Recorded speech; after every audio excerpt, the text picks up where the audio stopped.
Hello friends, आज मैं आप लोगों के साथ शेयर कर रही हूँ स्ट्रेट पैंट की कटिंग, जिसके लिए मैं लंबाई की तरफ से 2 बार फोल्ड करते हुए कपड़े को बिछा लिया है और इस तरीके से लंबाई की मार्किंग कर रही हूँ।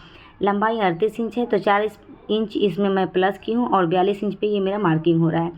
इसमें बॉटम और इलास्टिक दोनों मैंने पहले ही ऐड कर लिया है। अब मैं यहाँ से इलास्टिक के लिए 2 इंच नीचे से मार्किंग कर लूँगी।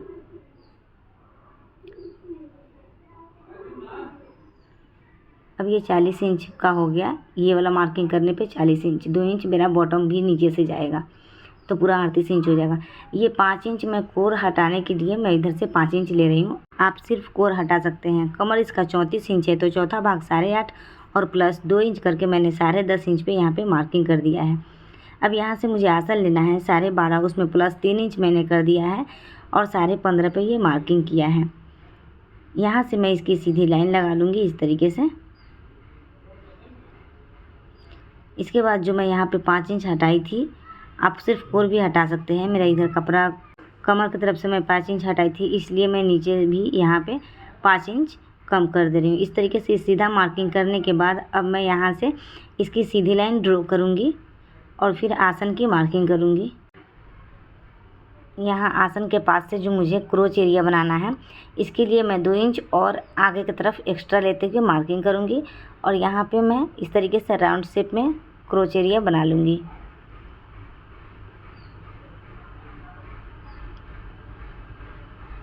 अब मैं फिर से यहाँ से भी 5 इंच में अलग हटा रही हूँ। अब मैं यहाँ से इसकी बॉटम के लिए लूँगी तो बॉटम मुझे 5 इंच बनाना है तो 1.5 इंच में एक्स्ट्रा रखते हुए 6.5 इंच की बॉटम रखते हुए यहाँ पे मैं 6.5 पे मार्किंग करूँगी। अब मैं यहाँ से इसे इस तरीके से मिला दूँगी बॉटम के पहले मार्किंग तक और इधर से बॉटम के दूसरे मार्किंग तक।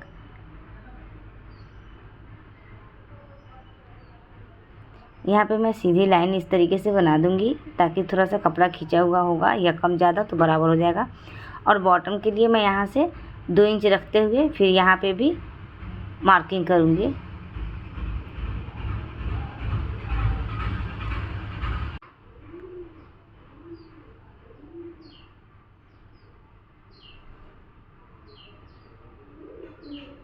पॉकेट के लिए मैं ऊपर से 4.5 इंच पे मार्किंग करूँगी और दूसरा निशान मैं 5.5 इंच पे रखूँगी। देखिए, मैंने जिस तरीके से इंची टेप रखी थी वैसे ही आपको भी रखना है और इस तरीके से पॉकेट का मार्किंग कर लेना है। हम इसकी फ्रंट पार्ट की अब कटिंग कर लेंगे। इसके बाद हम इसकी बैक पार्ट की कटिंग करेंगे। जिस तरीके से मैं मार्किंग की हूँ उसी तरीके से इसे हम कटिंग भी कर लेंगे।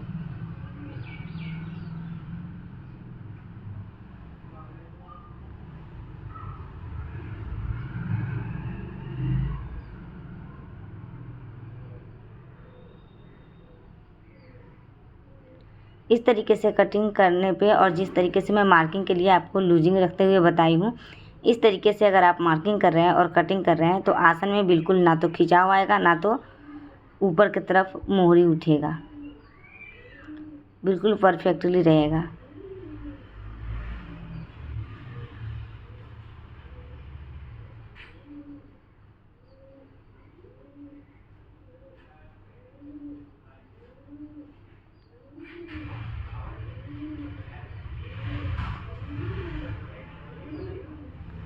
अब हम इसकी बैक पार्ट की कटिंग करने के लिए इसे हम यहाँ से पहले हटा लेते हैं। इसके बाद फिर से वैसे ही 2 बार फोल्ड करते हुए कपड़े जो बचे हुए हैं उनके हम इस तरीके से रखेंगे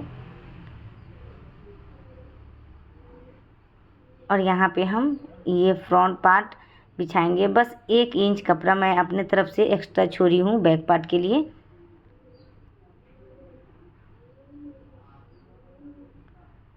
इसके बाद बिल्कुल जैसे ये है वैसे ही मुझे कटिंग कर देनी है। बस 1 इंच मैं अपने तरफ से इसमें एक्स्ट्रा रखी हूँ, जो मैं आपको अच्छे से दिखा देती हूँ। कटिंग करने के बाद मैं आपको अच्छे से दिखा दूँगी। अब इसके बाद जिस तरीके से ये है फ्रंट पार्ट, वैसे ही मुझे बैक पार्ट की कटिंग कर लेनी है आसन की तरफ से और कमर की तरफ से।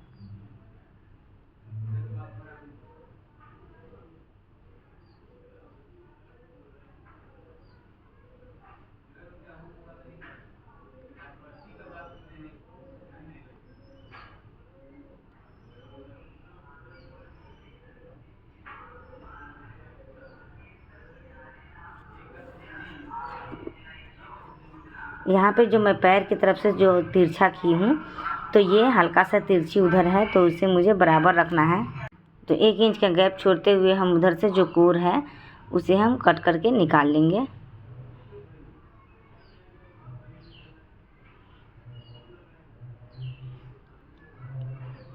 अब हम दोनों साइड को एक तरफ करेंगे तो ये मेरा आसन के तरफ से कम ज़्यादा आपको अच्छे से दिखने लगेगा। देखिए इस तरीके से मैं इतना ही एक्स्ट्रा उधर ली थी। तो बैक पार्ट 1 इंच लूज ही कटिंग होता है। आपको ये पैंट की कटिंग कैसी लगी कमेंट करके ज़रूर बताइएगा। मेरे चैनल पे नए हैं तो सब्सक्राइब करें, बेल ऑल करें, अपने दोस्तों के पास शेयर करें। पॉकेट की कटिंग के लिए इसे डबल फोल्ड करते हुए 12 इंच लंबाई और 6 इंच चौड़ाई में हम पॉकेट को कटिंग करेंगे। इसकी स्टिचिंग वीडियो भी देखनी है तो कोने में जो वीडियो है उसे फुल वॉच कर लीजिए। Thanks for watching. मिलते हैं नेक्स्ट वीडियो में, तब तक के लिए बाय बाय।